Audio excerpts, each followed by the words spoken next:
We try to focus our attention on strategic issues. Most of the deliberations and discussions took place in this hall with regard to peace and security on the continent, the reforms that we are trying to put in place for this organization, and at the end also the participation of the African Union to the G20.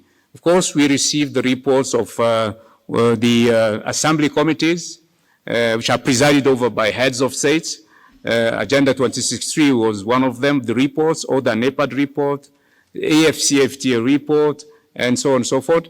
And in particular also a report on the UN Security Council reforms and the demands of the African Union to have these 2 permanent seats with the right of veto and 5 non-permanent seats. The conference actually pinpointed the fact that the heads of state will have zero tolerance for unconstitutional or unconstitutional change of governments on our continent.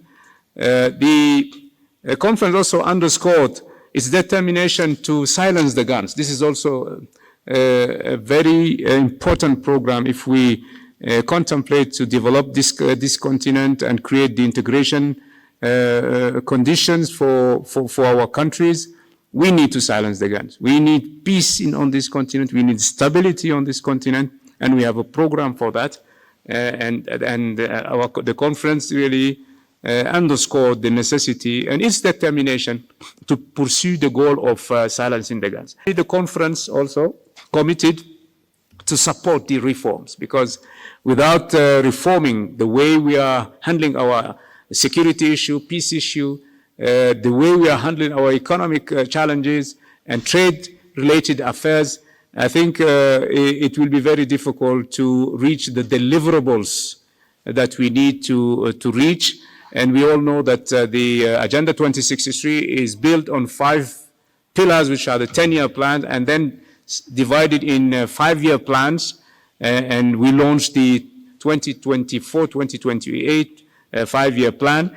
And we would like to see better performance in terms of deliverables in the time frame of this 10-year plan. Very important also, one last point, that the conference recognized, colonization as a crime against humanity. That's very important. And we also the conference expressed its solidarity with Palestine and the Palestinian people, and invited the Prime Minister of the Palestinian Authority to come and deliver his speech here. This is a tradition in this building. This is not the first time, but given the circumstances now and what is going on in Gaza and the West Bank, I think it had a more, let's say, symbolic importance than anything else. But the African Union member countries support the rights of the people of Palestine to become independent and have their own statehood. The theme of last year, if you remember, was the reparations for Africans and African ascendants due to the slavery and colonization eras. I think it's very important to understand and underscore that the African Union has always considered colonization, slavery, as a crime against humanity. So this year, the conference has again underscored the fact that we needed to make it in a declaration, and the declaration presented by Algeria has been endorsed. So it's very important to demonstrate that kind of commitment and determination to fight against all form of colonization on the continent. And I think this is something that is in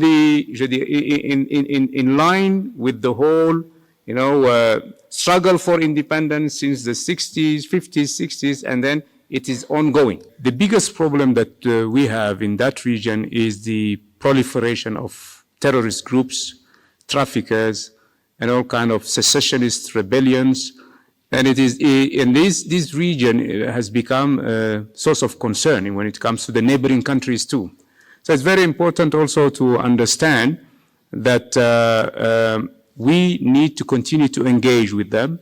When I assumed office, I immediately appointed a special envoy, and my special envoy has been meeting recently with the leaders of those countries. And I also requested a visit to those capitals so that I can also start a direct dialogue with the leaders of that region. I think the Sahel countries need the support of the whole African Union, and I know that there is an initiative now that more than the neighboring countries, 18 countries of that region are seriously thinking of creating a platform, a common platform on how best they can handle these security issues together. The African Union Commission really congratulates Ethiopia for its tremendous efforts it has been deploying in protecting the environment, launching this green legacy, and His Excellency Prime Minister Abiy has been very successful, and we have just to see the city of Addis Ababa that it speaks for itself.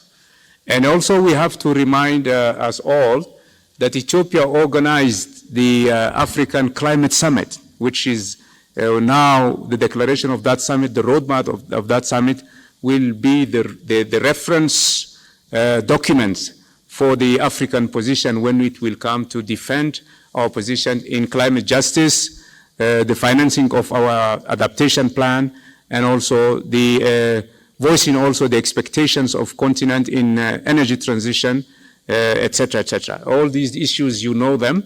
And beyond that, we are preparing also, on the top of that, I mean, we are preparing ourselves to host here in Ethiopia, COP32. This will be the first time that the African continent will host this big event where almost 100,000 people will come, and it will be a great platform.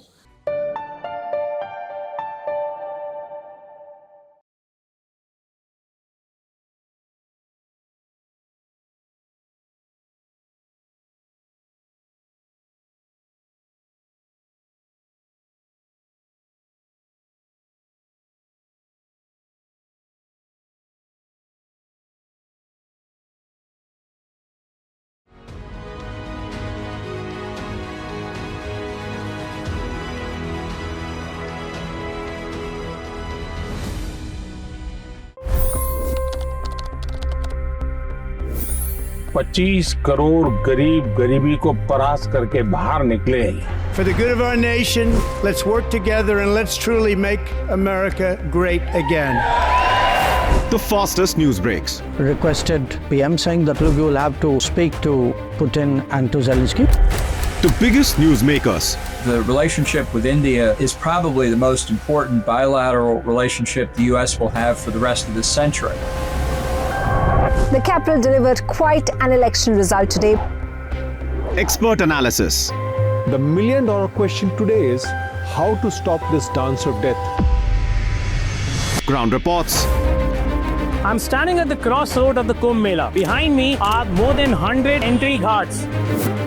Long-form interviews. Exclusionary politics is reflected in Manipur case as well. You don't bother because this is a small state.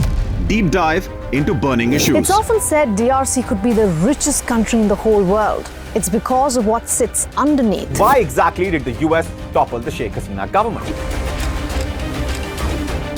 HT videos. We don't just break news, we break it down.